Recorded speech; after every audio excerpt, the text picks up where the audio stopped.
To be ready. That's it, isn't it?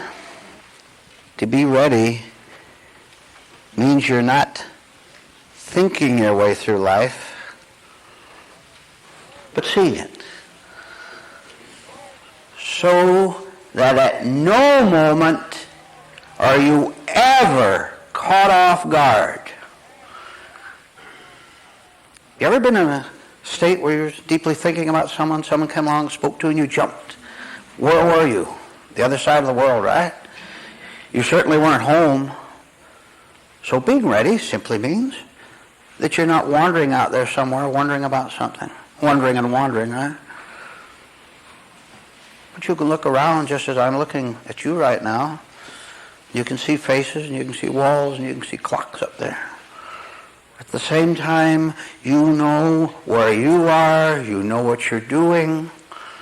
And in that state, see if you remember this from somewhere way on back, nothing shall dismay you. Remember that?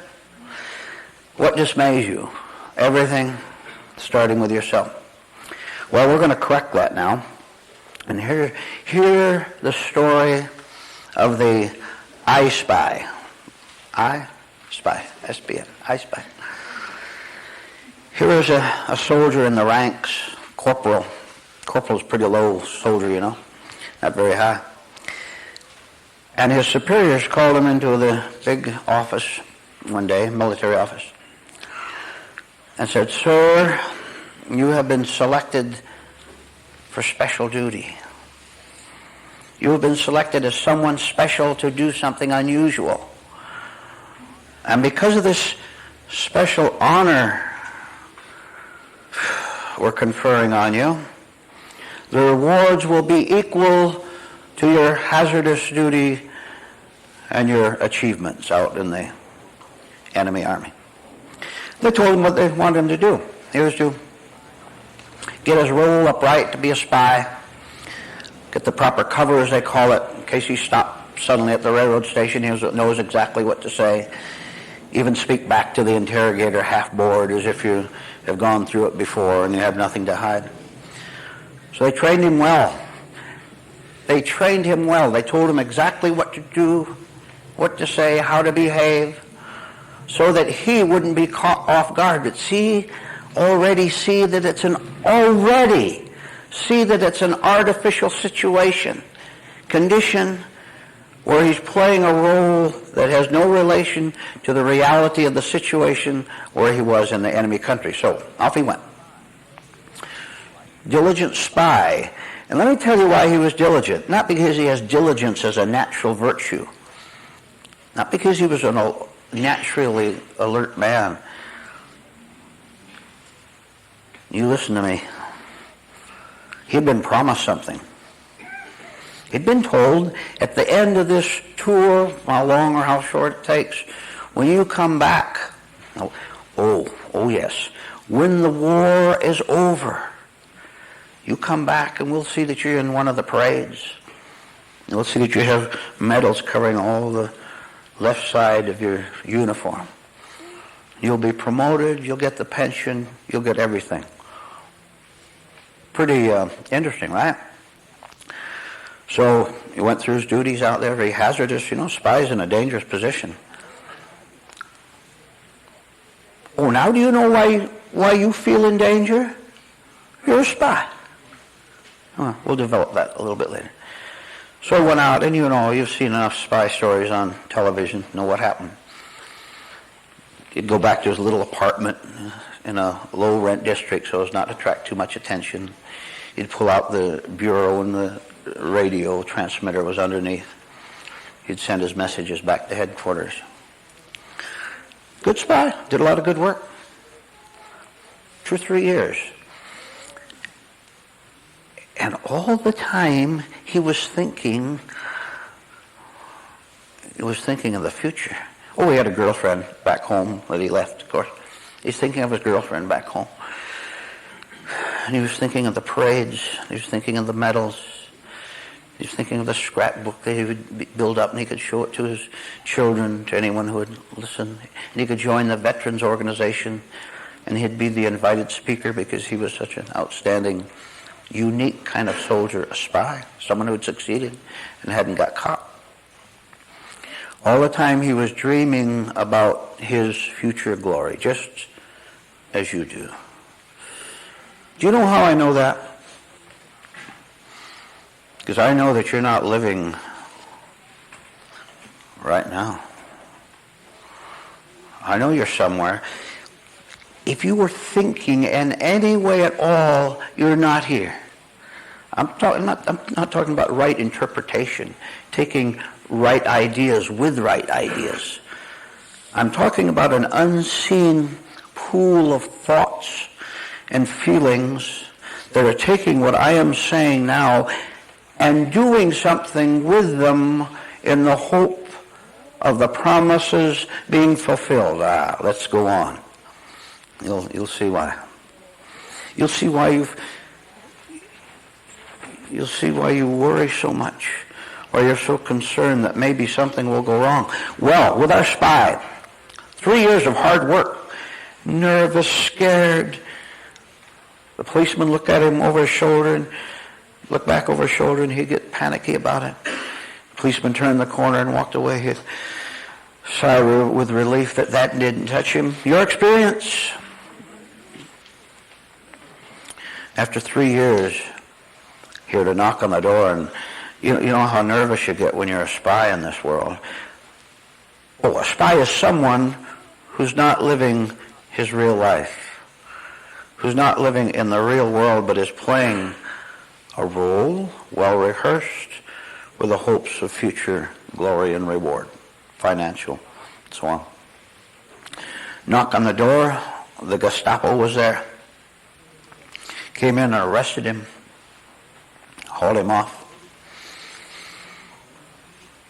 In jail. Now, normally in wartime, it's pretty severe punishment to be caught as a spy. For this reason, for the sake of the story, they kept him in the cell. And while he was there, I tell you,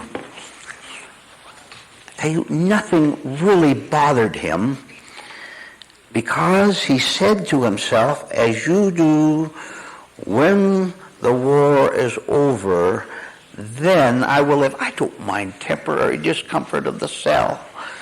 Got enough food, maybe. Who knows, maybe the war could be over a couple weeks from now and I'll be out. He said what a lot of so-called positive thinkers say: one day my reward will come to me. You're foolish, you're in folly, it is not going to come to you.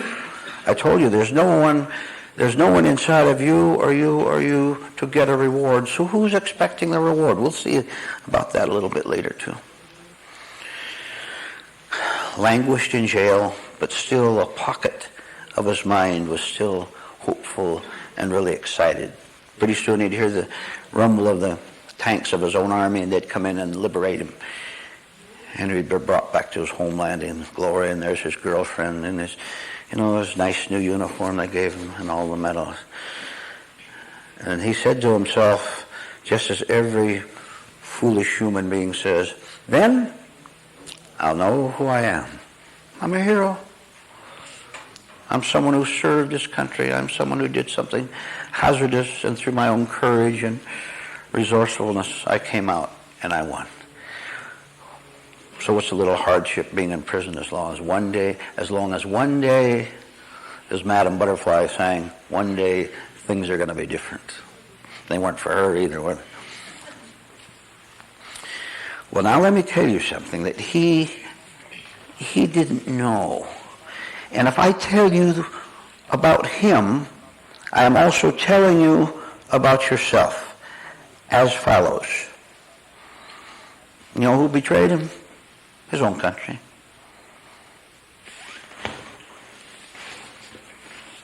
His own people, for devious reasons, in order to distract the spy-catching organization of the enemy country.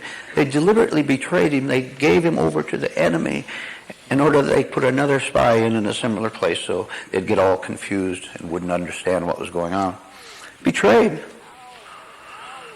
Now look at the situation. You've got a different element in it. Before, he He was in the cell there, hoping for the day of glory when the trumpets would blare out. He'd be the center of attention. He didn't mind enduring what he had because of what he thought would come. Now look. Now you know something that he doesn't know. What you know that the whole thing has been a betrayal. Start to end. It had been planned at the very beginning. He was gullible and he's stupid, and they knew it. They knew human nature. They know you can promise anybody anything and they'll fall for it. The thrill of it is so powerful that few human beings can ever slow down and stop and say, wait a minute. Wait a minute. Why would they be so nice to me? You ladies ever have a man be real nice to you? You languished, didn't you? You paid the price for that, didn't you? All right, so here he is. Similarly, if I can say the word, similarly, you can't see that this is your precise position. But now we've exposed it. Somewhere you are playing your role. Somewhere you are sacrificing your life, and daydreams, I tell you, play a large part of it. You are sacrificing your real life for the sake of a false life, an artificial one. One in which you, whether you know it or not, you say someday, through some other person, some other event, or you invent your own God in your own image, and you say, when the war is over, I will have my reward. I've got news for you. The war is not going to be over for you as long as you're in that spy's situation, where you think that everything is all right when it really isn't. Now, I've exposed the hoax. I have told you about it. You are precisely that spy. And have you noticed that you never hear the rumbling of your own army's tanks coming to rescue you? You think you do. Who was it? What was it? The good-looking man, or the raise in pay, or the college degree, or simply a swarm of beautiful dreams, and you know very well they are not going to come true. Oh, what a nice day it is when you wake up to the fact that you're sitting in that cell, living from nothing but dreams of a better future, and I tell you, and you already sense it, that it is never, never going to come. How do you get out? Look at our prisoner's situation, and you'll see how to get out. Didn't he have an artificial position? Was he not a spy, thinking that if he did a certain thing for his country, that he would get the reward? You do exactly the same. You say to yourself, if I play a certain little role, now why would you do it unless you thought you were going to get something out of it? You don't do something for nothing. There's some little game playing inside of you in which you think, ladies, you think that man, men, you think that occupation, that change of position. Somewhere you are deceiving yourself terribly, thinking that if you do this, then that will come to you and all will be well. Now we talked about the spy. Now let's talk about the eye. Question again. I'm going to ask all of you individually here a question. Let's see what happens now. Who are you? I'm going to ask you a question. Who are you? Not easy to answer, is it? You've got too many answers, right? Depending on what mood you're in, then you're this, or then you're that, or you're that. The fact is, you're not there at all. The fact is, you have no central self. You have no identity. Boy, I tell you, you tell this to people and they'll throw rocks at you. This is the last thing they want to hear. Don't tell me I'm not me. And look at the anger in their face. And look at the worry. Don't tell me I'm not me. I tell you, you're not you. They don't want to face it. You have to face it. You have to do something different. Question. I've been thinking about this over the last few days in a certain little area of thinking. If you're really not the spy, which you're not, which all just a phony role, if you're not the spy I, then who are you? Now you see, can you see that in one sense, you have to understand that that's really a wrong question? It's a wrong question to ask, who am I? Because if you ask, who am I, you'll give an answer, won't you? And if you ask from the intellect, who am I, you'll get an intellectual answer, and it'll change every second. So if you understand, here it is, you want to get out of the cell and go to another country where all that nonsense isn't going on. To get out of the cell and be free from both armies, the opposing armies, the intellect divided into two, to get rid of both armies and to get out of the cell, you have to see through the question itself of who am I? If you ask it, you will answer it, and it will be a falsehood, and you will still feel empty.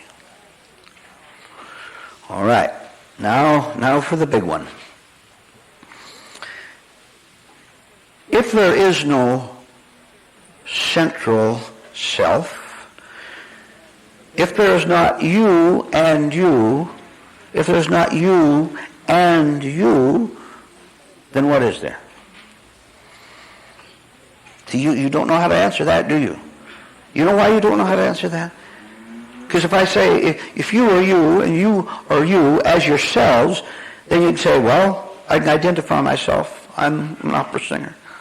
I'm a railroad worker or whatever. You can identify yourself. But if you suspend the label, if you suspend thinking, where are you going to find yourself? What are you going to call yourself? Now you're getting closer. Because you can see that anything that you do to know who you are is false. All it does is give you the word. All it does is give you the label, and with it, all the horrors of being an I spy in the prison, hoping for the war to end. And oh, I tell you, haven't you been waiting for the war to end all these years? The war isn't over, is it? I'm showing you how to be out of the army. Let's try it again. If you see, I'll put it in as simple language as possible. If you see that nothing good can come out of you making the mistake of calling yourself this or that, if you see that nothing can come out of it, you stop. What a miracle, what a marvelous transformation that begins in you when with as much fear as you have to have, you still do it. You refuse to identify yourself as anything. How about as a sufferer? How about as someone who's really had it tough? How about someone who's been betrayed? You've been betrayed in a stranger, weirder way than you think. And oh, what a burden. Come on. How many of you are smiling phonies? Let's see the smiling phonies. Yeah. You don't do that way at home, do you? You know, in front of your relatives. How many of you are a different person at home than you are here? How many of you are dancing, smiling little phonies here? How about big phonies? How many of you scream at your husband, wife? Let's proceed by thinking of the word burden, and then add on to that self-burden. Now we're getting closer. Don't be a miserable, wretched little coward anymore and think that anyone or anything causes you your pain. I don't care how evil the world is, and it is totally wicked. You have no business ever blaming anyone for your pain. Now there, if you did that right now, it'd be well worth the trip all the way up here to hear that. That you have no excuse for ever blaming anyone, but simply, not even yourself, because there's no self to blame. Don't blame yourself. It's just as bad as blaming someone else. Okay? Who are you blaming? How many of you have failed in something? You know, a miserable, wretched failure. How many of you failed a lot of things? How many of you failed everything? All right. Who are you going to blame? You're not sure. I got it. I'll be, quote mark, humble, and I won't blame people out there. I'll blame myself. Who are you? Don't answer the question. It is fatal. It's fun to your vanity, but it is fatal to ever answer the question, who am I?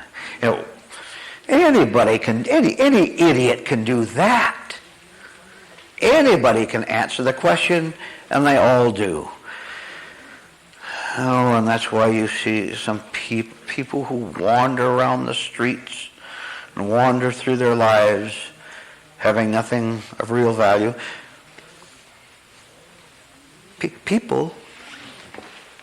People who are unsupported. I'm telling you how to be supported. Spiritually, inwardly. So there's no problem in this dreadful life with you because you're supported by something that the world knows nothing about, that's invisible. Let's try another approach. Have any of you ever been involved with someone that you had to take care of that you didn't want to? Yeah, you can answer silently if you want. Or, all right, mixed up with someone in their life in some way, and you had to carry them in one way or another. You had to be pleasant to them, even if you had to force it and all that. You know, ever been in that? Would pure hell be a pretty good description? Now we have approached a little bit closer to the understanding of what your life is like. You are carrying yourself and nothing else. Now please, I just said that you are burdened by, hunched over like that, carrying the burden of your supposed self. Now, aren't all of you hearing me make that simple single sentence? Aren't all of you go home when you finally go home and write it down on a piece of paper if you haven't already done so and say, wow, this is it. I've been wondering all these years in the cell when the war would be over, and it certainly wasn't in the cell window that I was looking out. Therefore, it must be in another direction. You finally see that there is no burden, no bully, no threat, except in the way you think. Now, don't think that that is too elementary. Don't think it's too simple. That's exactly exactly what your old nature wants you to think, so you can dismiss it and go on to what you think are deeper things, more profound things. How many of you have ever felt rejected? Unwanted? How many of you have ever been disliked? How many of you think there's a good reason for it? How many of you knew I was going to say that?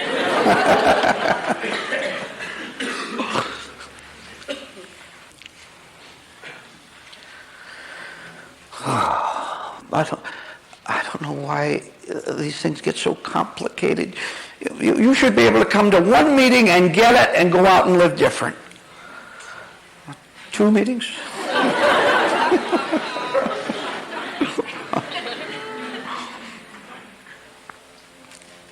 Let's try it again. How many of you ever felt rejected? Someone didn't want precious darling you. How many of you were precious darlings? How come the other person didn't think so? I hope the windows are closed. I feel like screaming. Neighbors, we got to be careful of the neighbors back there.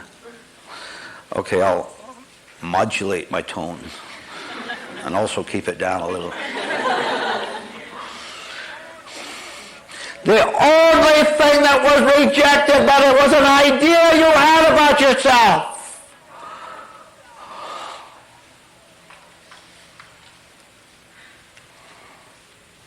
I'm waiting for it to, kind of absorb a little bit.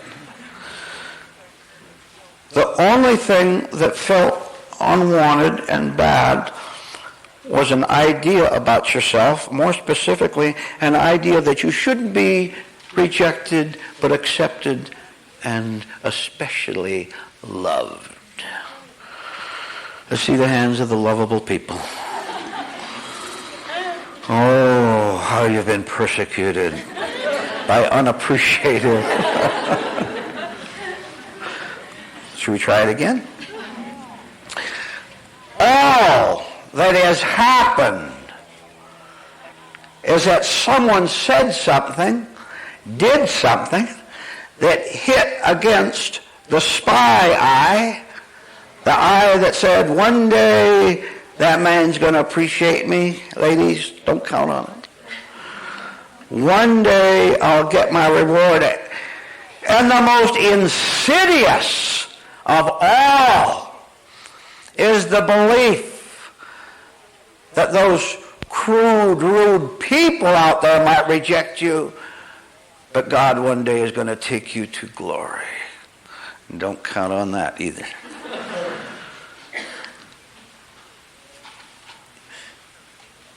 Think of your nature the way you really are.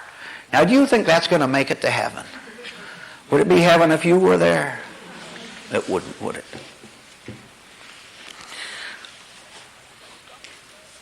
I guess I can stop talking, huh? Have we solved it?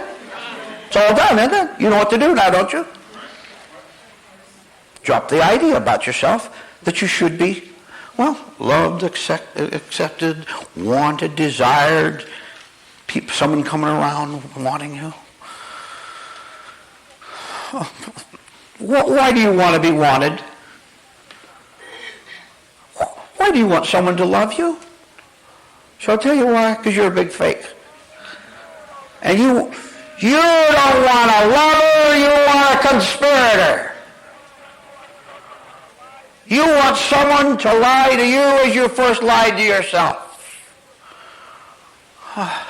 I'm so great. Nobody recognizes it. Where can I find someone with sufficient intelligence to love me? You looked around, didn't you? You groaned a lot, didn't you, at what you saw? If the problem is at home, that is where we solve it. If the problem is the way this operates up here, then that is where you turn your intelligence and attention. That is where you call upon spiritual aid. Well, let's talk about that just for a little bit. spiritual aid. You're so ashamed of yourselves, you don't dare think about what you really are, what you've really done. Aren't you? Aren't you ashamed of yourself for what you've done? The stupidity, the hurt. Remember those people you hurt. Remember what you've done to yourself. You don't want to think about it. Now, let's see if you can follow this. It's so valuable for you. You can talk the truth about everything because it already knows. See, your mind is so conditioned. Remember that time you confessed a little something to your mother and she was so indignant? She reacted a different way than you thought. Remember that? She slapped you instead of saying, well, try to do better next time. Or she scolded you. Or she shamed you, your father, the same way. Remember that? All right. And it wasn't just with your parents, but maybe your girlfriend. You told your girlfriend a secret. And she betrayed you. Now you keep your mouth shut, don't you? You don't tell anybody anything.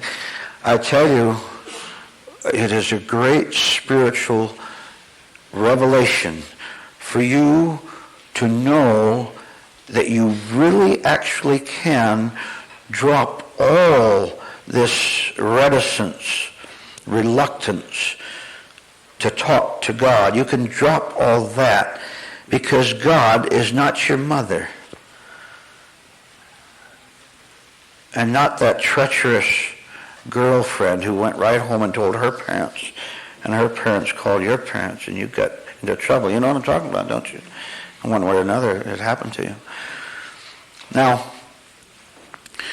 since truth already knows everything about you, understands it, truth never condemns. I'm getting at something far deeper than you think, and I want you to get back, deliberately go back to elementary religious spiritual principles. And you will see, as I've told you before, that what you accidentally heard somewhere in Sunday school or at church, you were told the truth. You were told, if you can understand this, you were told the truth by liars. They accidentally said something that was right. They said something that was right, although they said it mechanically and they didn't understand it themselves. This is your one chance to get out of the cell and to stop waiting for the war to end. You see, with truth, there's no war at all. And if you say, oh, how foolish I've been, come on. Your house wall is covered with medals and plaques and honors.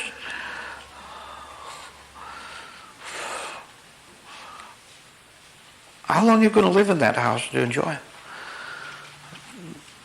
10,000 years?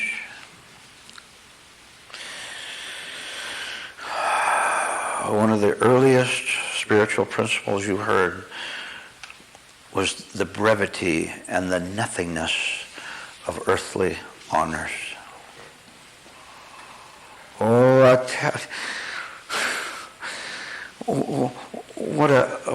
I don't use the word very often. I will this once. I don't particularly like the word, but what a joy, what a pleasure to one by one take those medals down off the wall and toss them into the trash where they belong. Take them down ruthlessly. Throw them out. They are lies, every one of them, and you've got your inner wall loaded with them. They're called foolish hopes and stupid beliefs and deceitful prayers.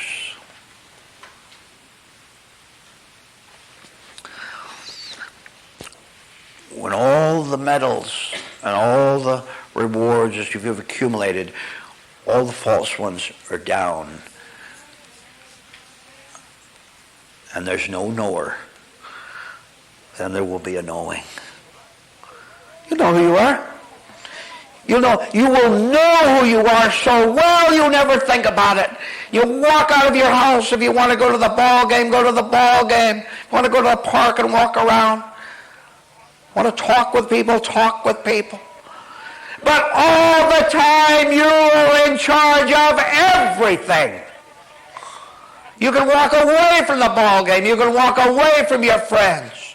You can go where you want and do what you want.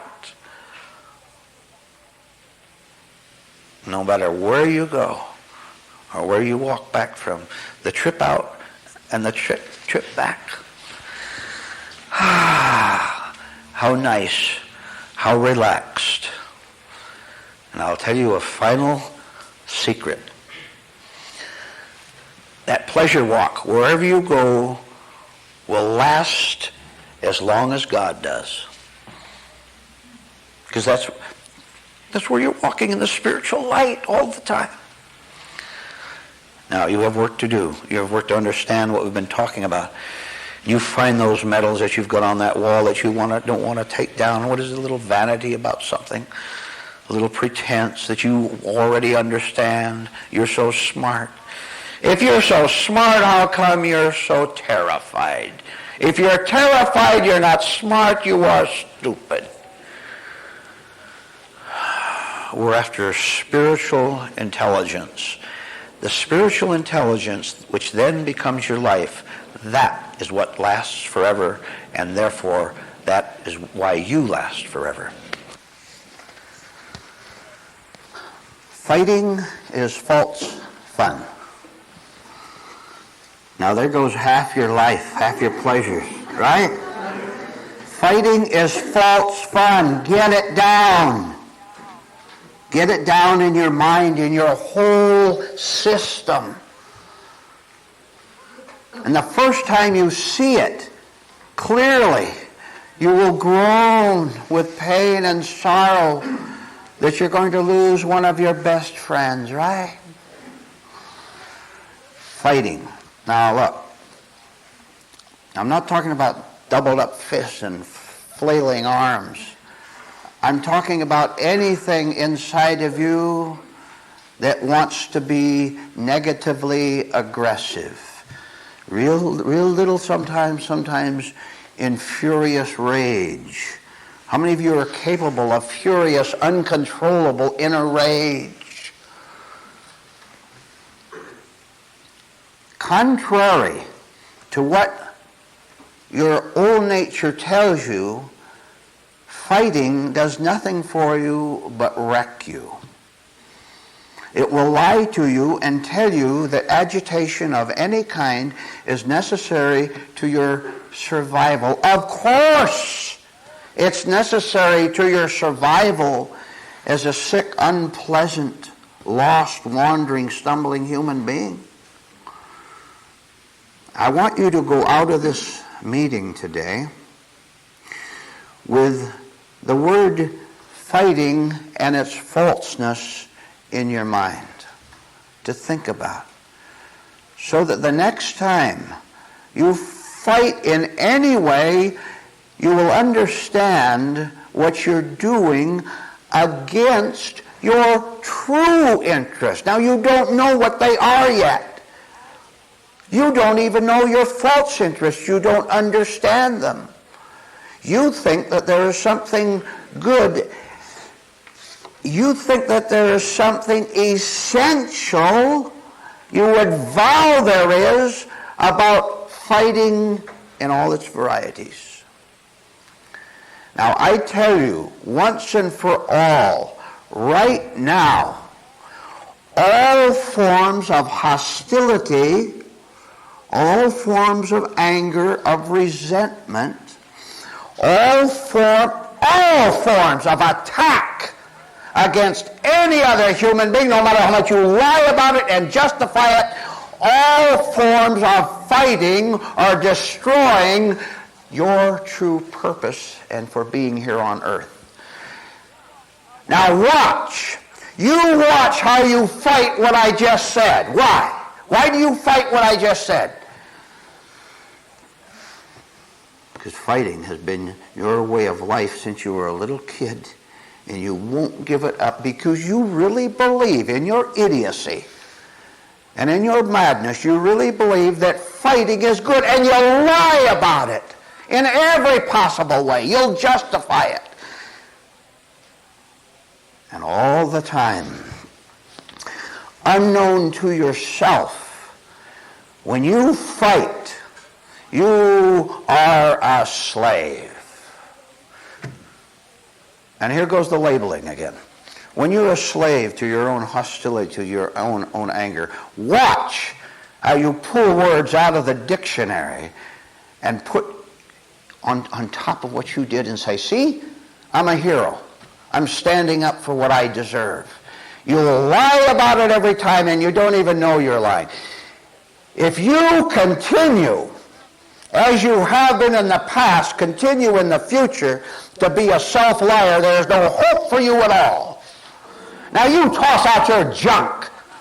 You toss out your self-deception. And you say there's only going to be one thing in my life. One thing. I don't care about anyone, but one thing. And that's to find out what is authentically right for me as a human being here on earth. But you weaklings, you always have to look to your wife, to your husband, to anyone to support your position. I'm going to get you now, and it's about time. I can prove to you that you're not in contact with God at all. None of you in this room, no exceptions. None of you in this room has made contact with God. You've made contact with your own ideas and conceptions about God.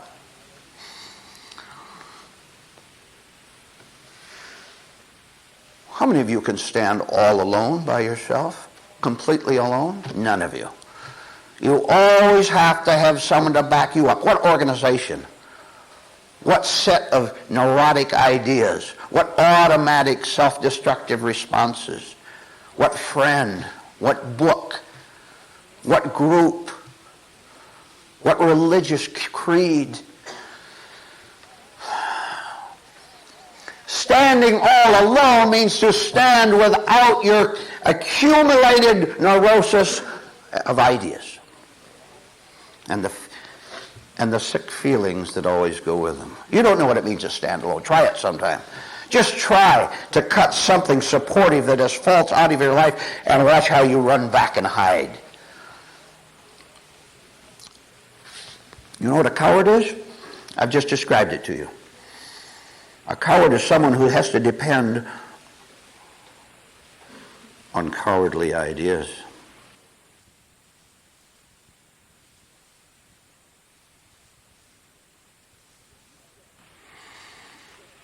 And if you get angry, and you get hostile, and you get nervous over what I'm talking about, that proves right to you, right in front of your own mind as you're seated here, that you're hanging on to the past, that you're hanging on to what is wrecking your life.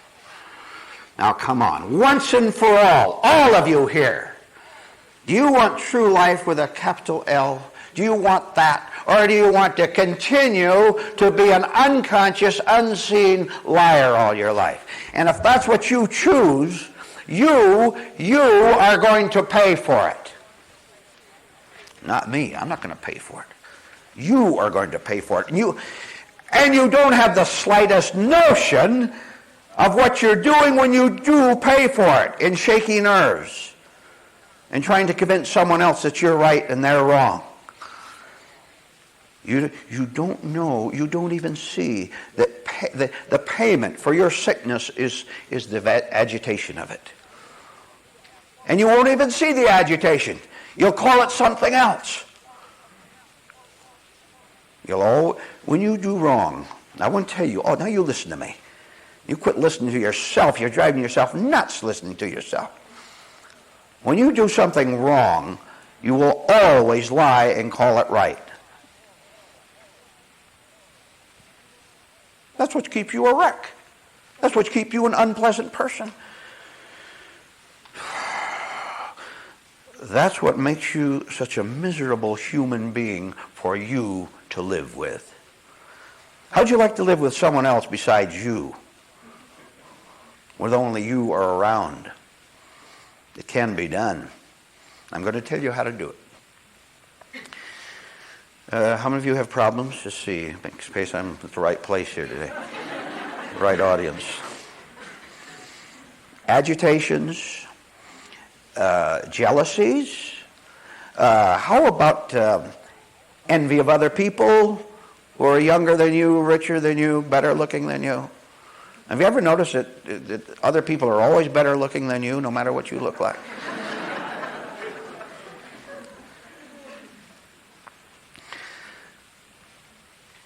Oh, I better backtrack a little. How come you haven't got rid of this junk that you're living with? How come you haven't got rid of it?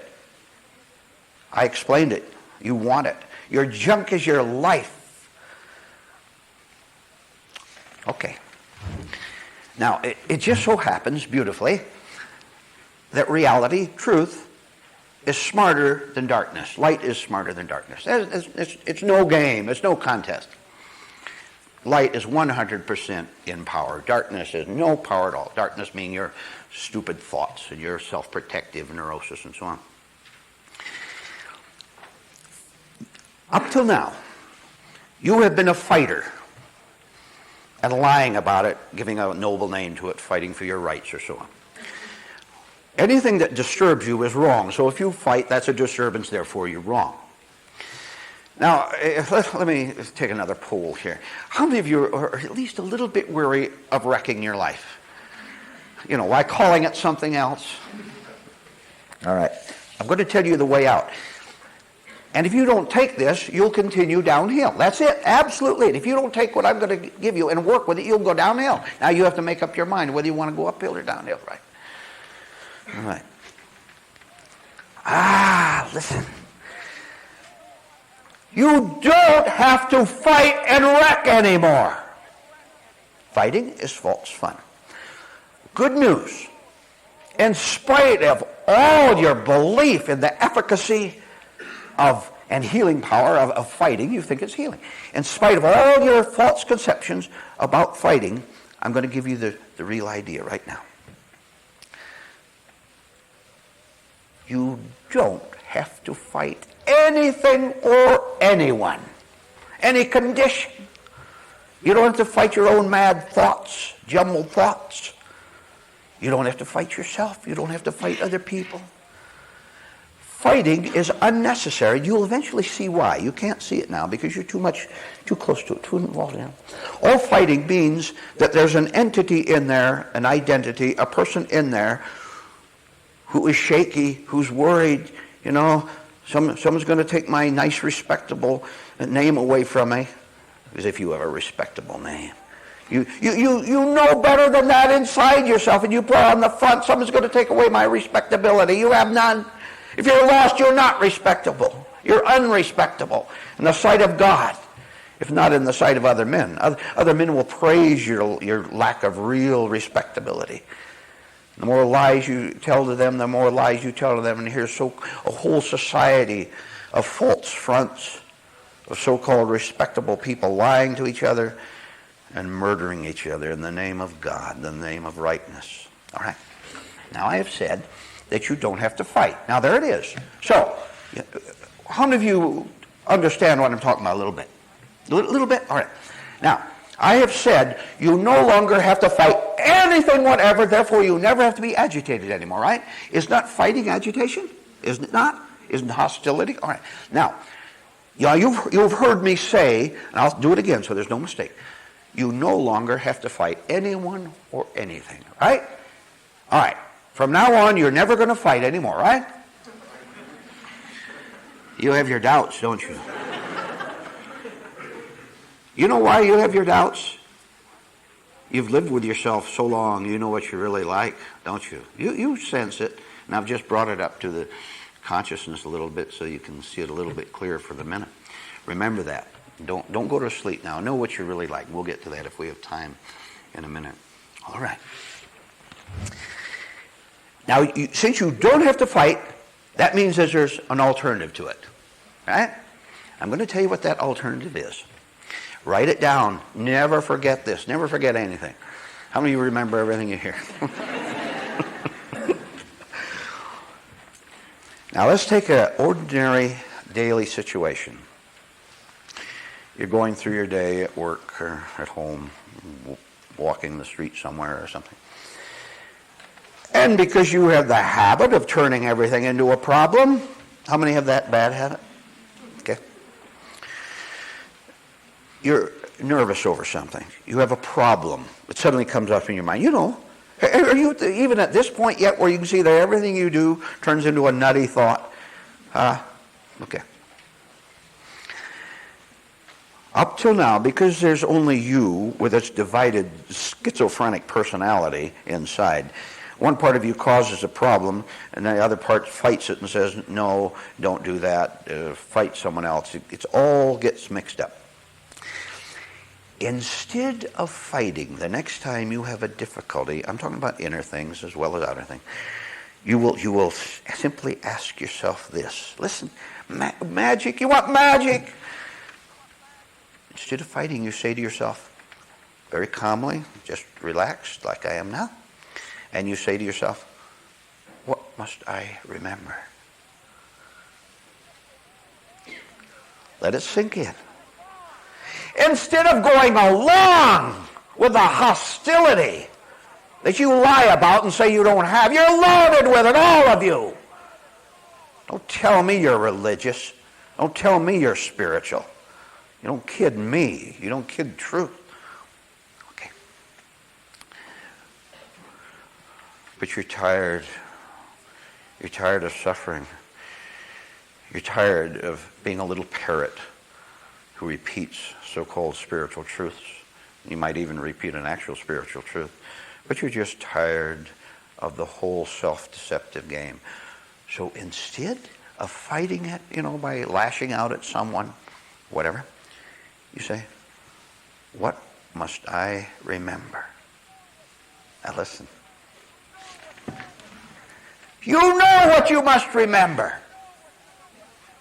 I could ask for your hands, and one after another for the next 5 hours you would tell me spiritual truths that you must remember, right?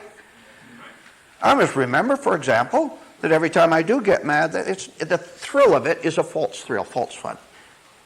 On and on, you can remind yourself of the tens of thousands of spiritual guides that you've heard in this room and you've read in those books and heard on those tapes. Remember any one of them, one that's appropriate for the occasion. Remember. Now we want to analyze this very carefully. This is very important. You're staying awake as best you can because you know you're asleep. You can't wake up till you know you're asleep. That's why we put so much emphasis on you being sound asleep spiritually.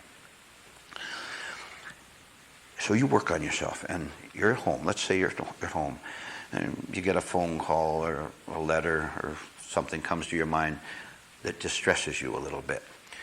At that instant, instead of going along with the distress, instead of enjoying it, and you used to enjoy it because it gave you something to do with your emotions and with your mind, and therefore with what you falsely called yourself, instead of going along with yourself, you do something different. You take the alternative.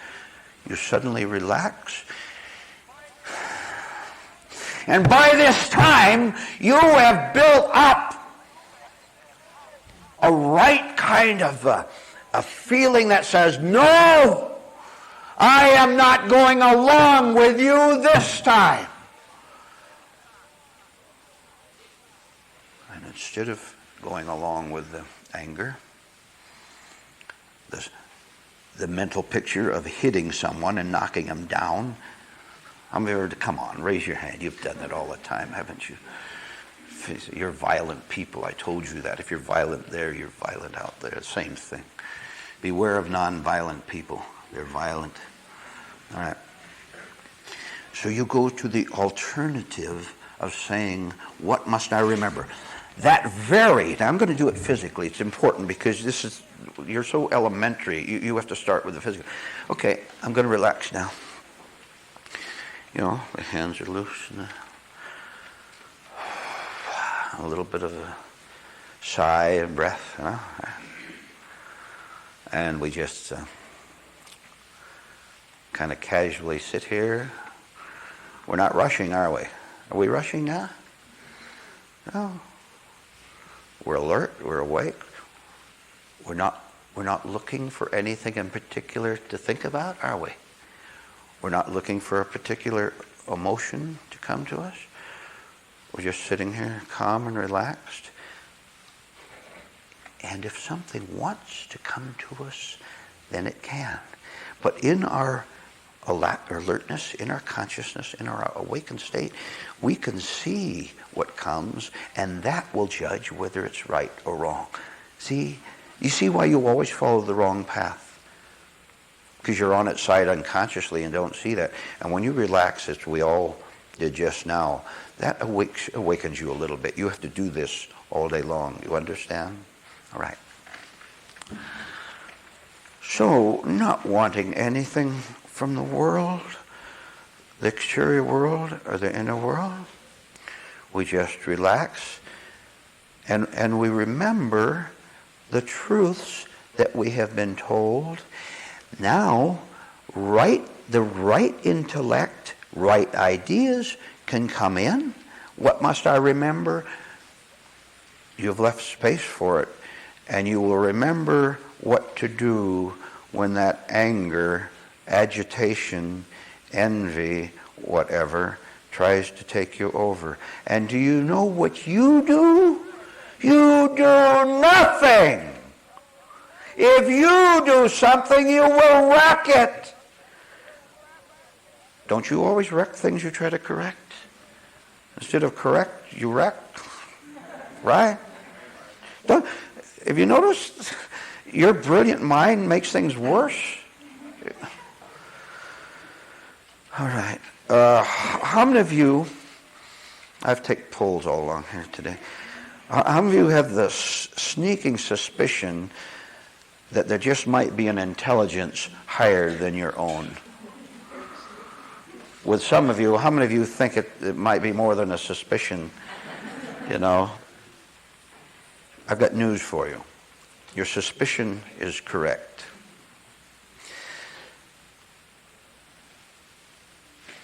What in you wants to fight that? Everything in you wants to fight that. All right, before we go on, I have to get back to elementary things. How many of you were lost? How many of you were a wreck? How many of you lie? How many of you try to impress other people with how smart you? You want to just keep your hand up and all?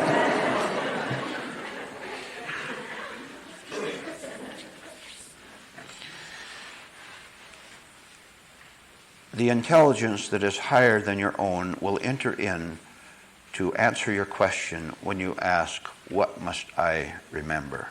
So you're not asked to make a judgment. You're not asked to select a course. You relax and you ask, what must I remember now?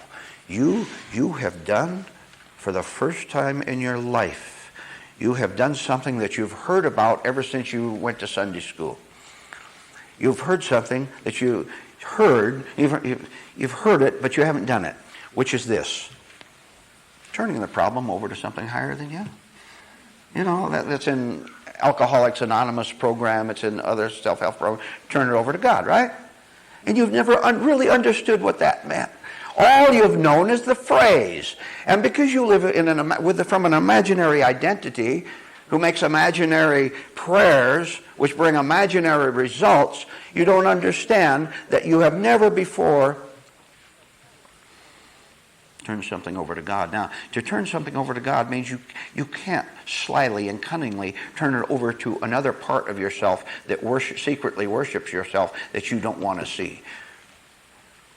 Let me tell you that practically every bit of so-called worship of God is unconscious self-worship of yourself, worshiping your ideas about God instead of God himself. And when you have completely dissolved all descriptions of God, you'll know who he is, because then your mind is not manufacturing him according to your own neurosis and your own desires and your own frantic craving.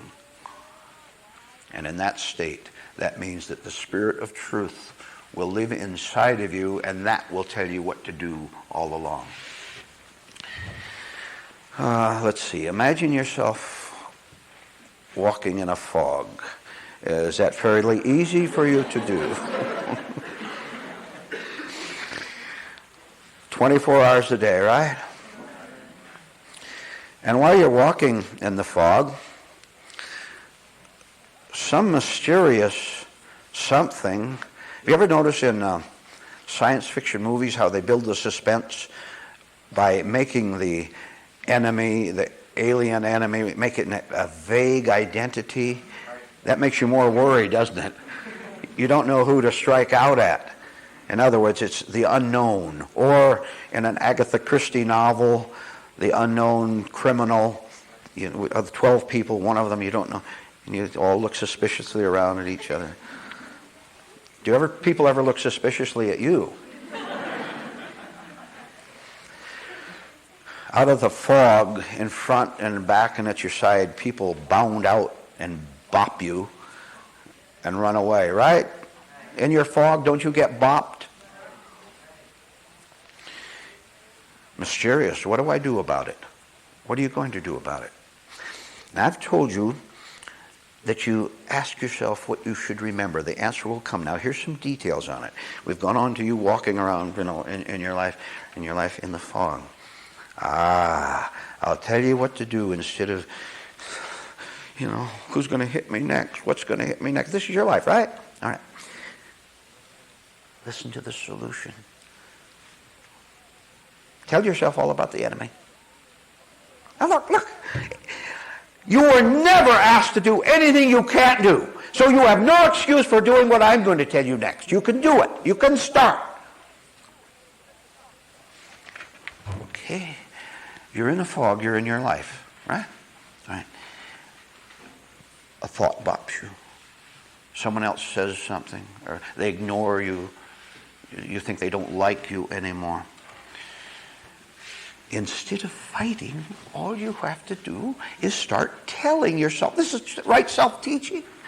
Telling yourself all about the enemy. All right, what could you tell yourself about the enemy? First thing, I don't understand anything about this, right?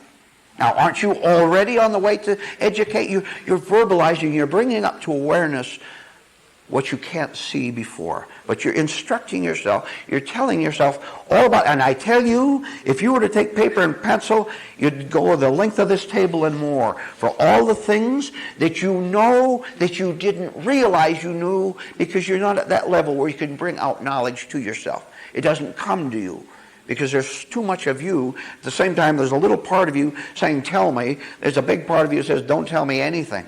How many of you are stubborn? You are, aren't you? You want to be you. How can you want to be you when you're such a wreck?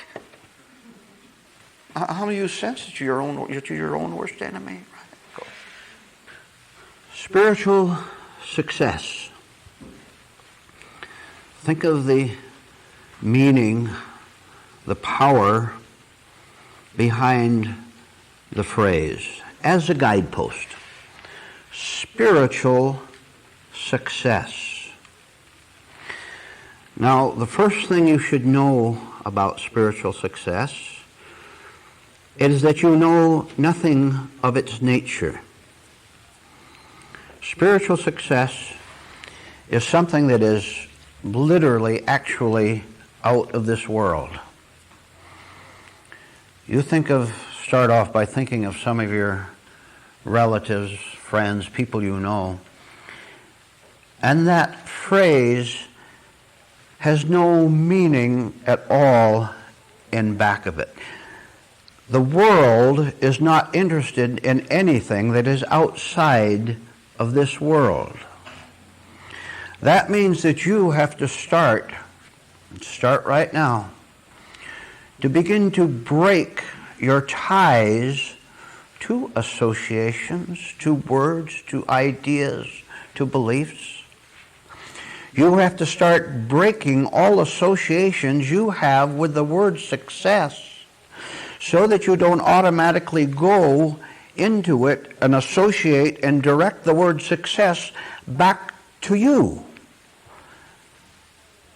Success in the higher world, spiritual success, can only be something that has meaning to the not you.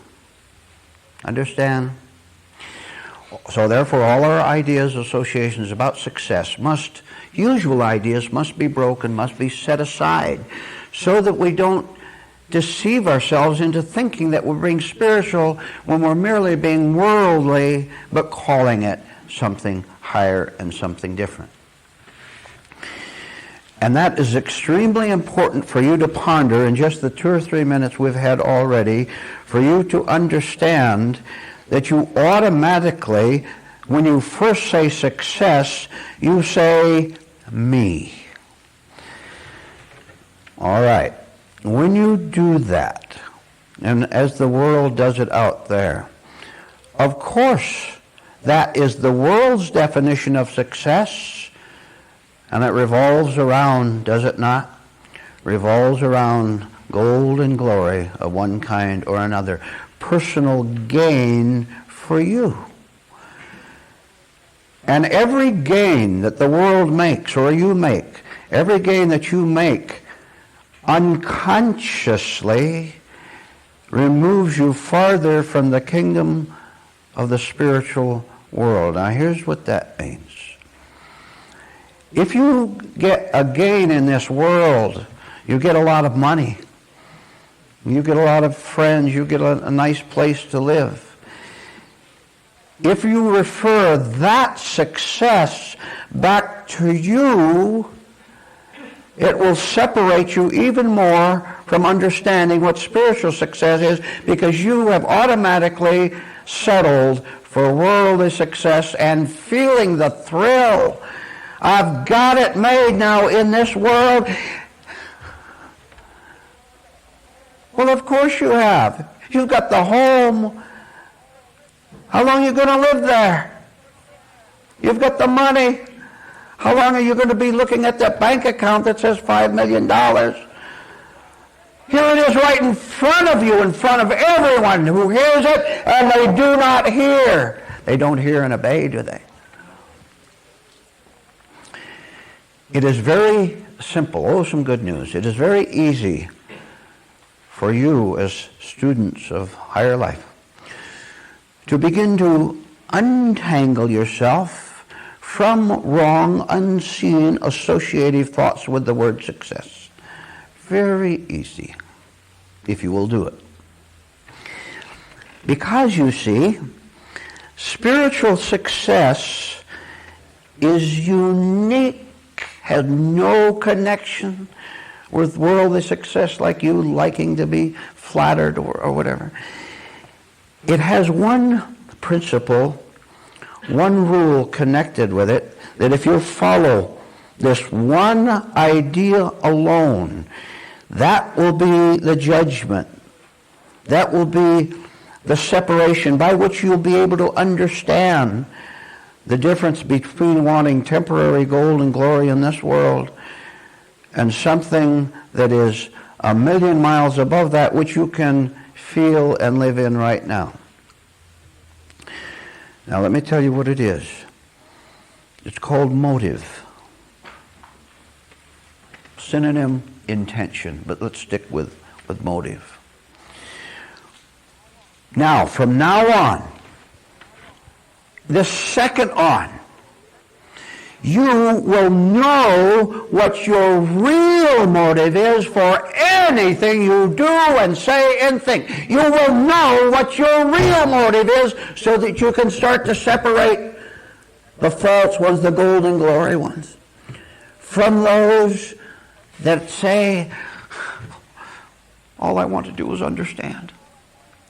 All I want to do is understand. Now, that can't have gold and glory in it. That can't have this world in it. Because the very understanding destroys the desire for this world, right? When you say, and you say it meaningfully, you really mean it, you're earnest about it. Please, please, all I want to do is know. I want to see. I want the light. Good motive, huh? You try to find a better one.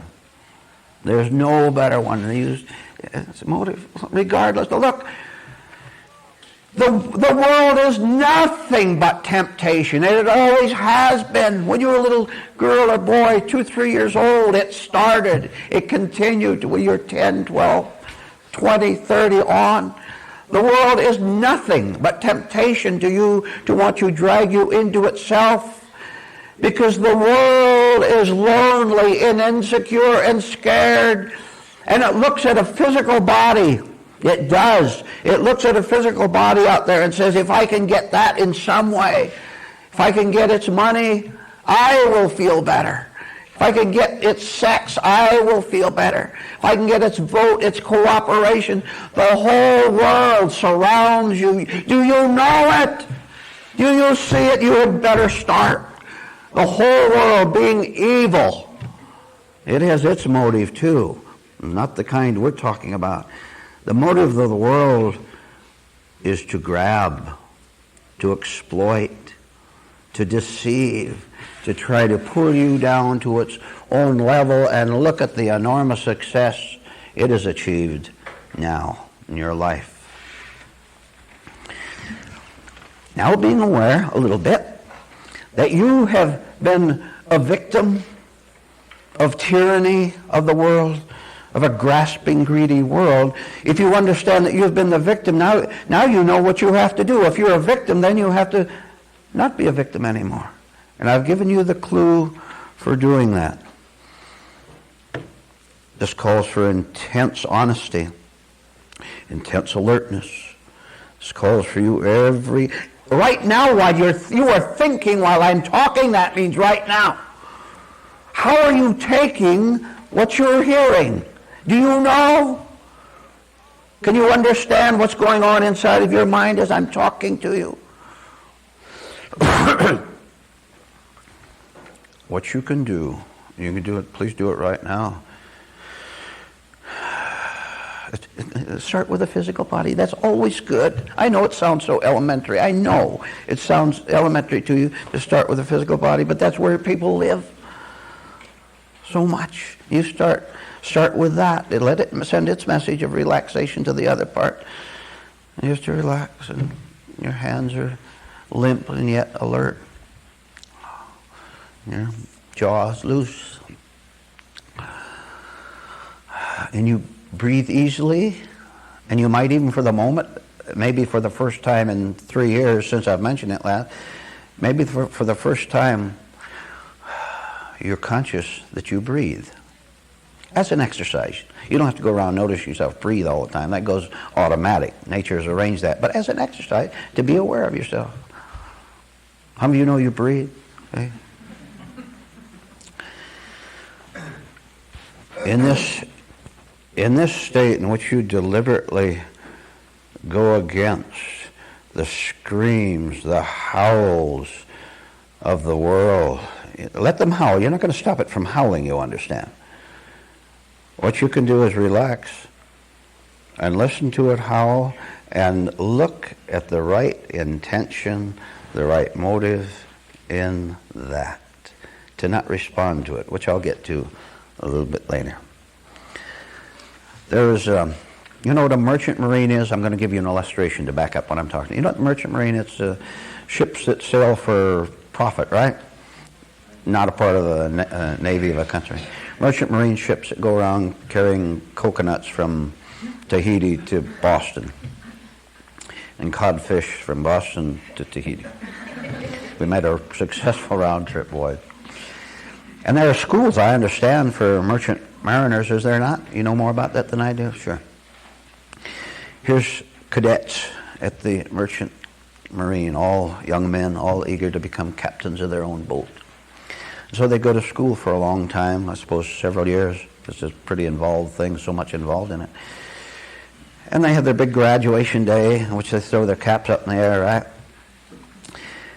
And then the commandant, or is it an admiral, of the Merchant Marine School makes selections. Point this sailor to this boat, not a sailor, officer, to this boat, another one to this boat. But there's one ship that's outstandingly preferable because it's a big new one, and everyone wants to be appointed captain. I'm leading up to something important for you. And so the officer in charge of the young cadets who just graduated, he looks at the lists of grades that they made throughout the school. He talks to them personally, interviews them a little bit, looking for the graduate who's most qualified to take over this one big magnificent ship. And look what happens. He finally selects the one and announces it publicly on a bulletin board. This young cadet is assigned to take over this super ship. And everyone gasps. Everyone wonders why he got selected. As a matter of fact, out of the 400 cadets, he was 398th down the list. Other people are at the bottom. Have you ever feared that in school, being at the bottom of the list? Why? He explained why. He knew why, and here it is. Now, come on. This is spiritual talk. Because having talked with a young man, examined him, he wasn't interested in intellectual accomplishments, how well and fast he could read a compass and look at the sun with those things they look at the sun with. He wasn't concerned with that. Do you know what he was interested in? How come you're not more interested in? Which is the state of your being. Which is the state of your character. Which is, look how simple this is. Which is, what kind of a human being are you? Whoa, let's look at that. That's pretty good. I may ask you, what kind of a human being are you? I'll give you 5 seconds to be shocked. Come on, what kind of a human being are you? Do you know? Are you able to answer the question? He understood that this one young man had something that the others didn't have, which is why he was chosen to be in command. Which was, here it is, hang on to it. This young man who was chosen was interested in the success of the voyage. Not interested in his personal popularity with the crew, not interested in getting a great name for himself. He understood there was, every once in a while you run into a human being who has something right about him. This young man did. There was something right that he could sense himself only because he had something right in himself, right? Only rightness can understand and recognize rightness. He understood that this young man put the success of the voyage, wherever the boat was going to, a round trip or whatever, the success of the ship itself, rather than anything personal. And do you know, I wonder, do you know what pleasure there is in being interested in the success of the voyage rather than interested in yourself? Can't you see the difference in the two? You have to be a little bit advanced to see the difference in the two. See, when we're completely wrapped up in ourselves, all by ourselves, you're not interested in the spiritual voyage. You can't be. You're on your own little trip on a tramp steamer somewhere, knocking around low-down ports, gathering what you can, trying to make a little scrubby little profit. I tell you, you have got to see yourself doing that. Begging for someone's pleasure, their smile. You poor, here we go again, you pathetic men, I see you all day long, right in this room, looking longingly at that, what you call a pretty woman, wishing she was your girlfriend. I see you women doing the same thing in your own way, looking for maybe a man, for something that give you security. You're not going to find it. You are not going to find it in a human being. You're not going to find it in another human being. You can find it in yourself. I want to tell you something. You and all the rest of you were meant to command. Oh, you don't know that God is gracious? You don't know that there is a governing force in the universe that is 100% concerned with the universe And especially that man there and that woman over there who has arrived at a state through careful observation of his and her life, especially interested in that person who says, I want something different from what I have. The ruler of this universe wants to draw you upward so that your spirit, not your name and not your physical body, so that your spiritual nature becomes part of the all. Now that is what compassion is. And that is what command is. Truth commands everything in the universe. It is over everything. Now, if you are not over everything spiritually, it is because you are material. It is because you are mental. It is because you're emotional. It is because you want to grab. And you have to pay the price. Now you have to fight. And we'll get to that a little bit later too. Now you have to fight with yourself. Aren't you tired of the civil war inwardly? You had better get it. You were meant to command. Therefore, if you will put yourself under the command of the chief commander of the universe, he will recognize your right motive, your wish to rise above. Maybe you'll get it better if I put it this way, because you don't see yourself.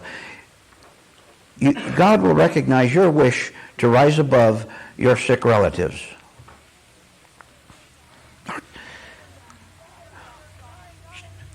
They're not nice. Why do you hang around them? Don't you kid me. You either want out or you don't. And you can't have those friends and their beer parties and their dirty jokes and their utter evil. Your friends and your relatives.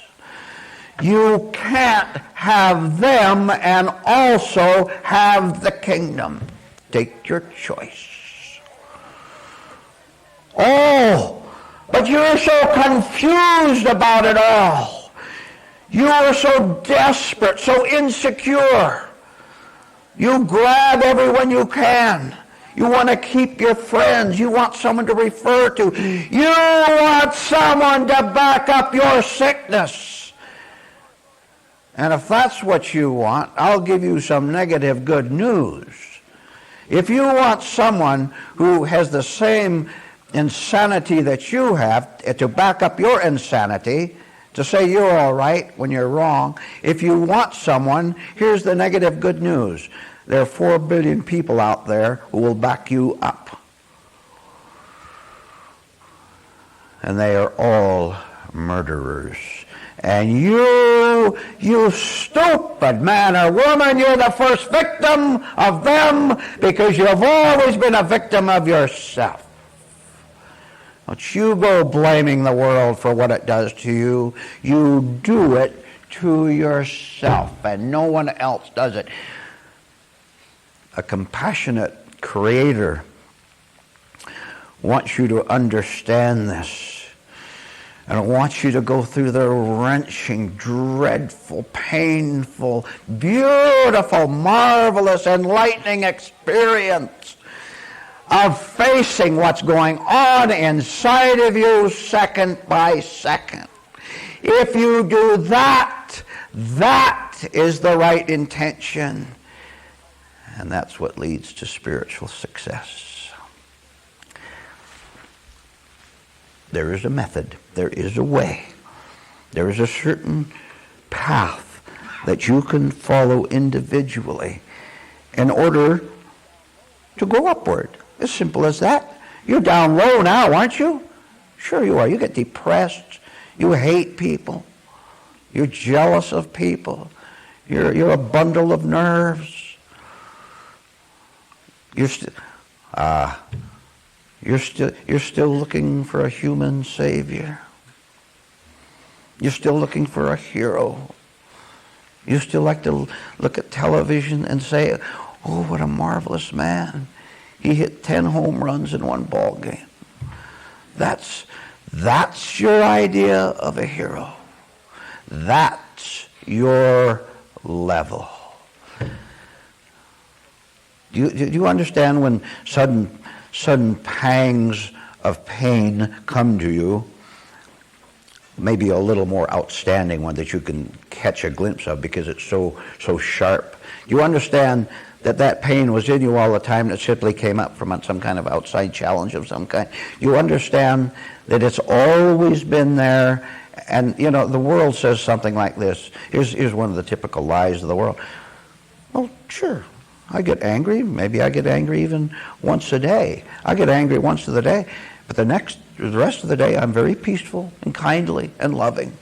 If you get angry once a year, you have been hateful for the whole year. It is quite possible for an earnest, sincere man or woman to live in a world that this world knows nothing about, and I have described it to you briefly. And one of the rewards of this world is that you don't have to attack any other human being or event, and you don't ever have to defend yourself against any human being or any event, because the usual you is no longer there. There is another you. We have to use words. There's another you, another self that has no relationship to the former self that used to go around battling and hurting other people and getting hurt in return. This nature can be known by you.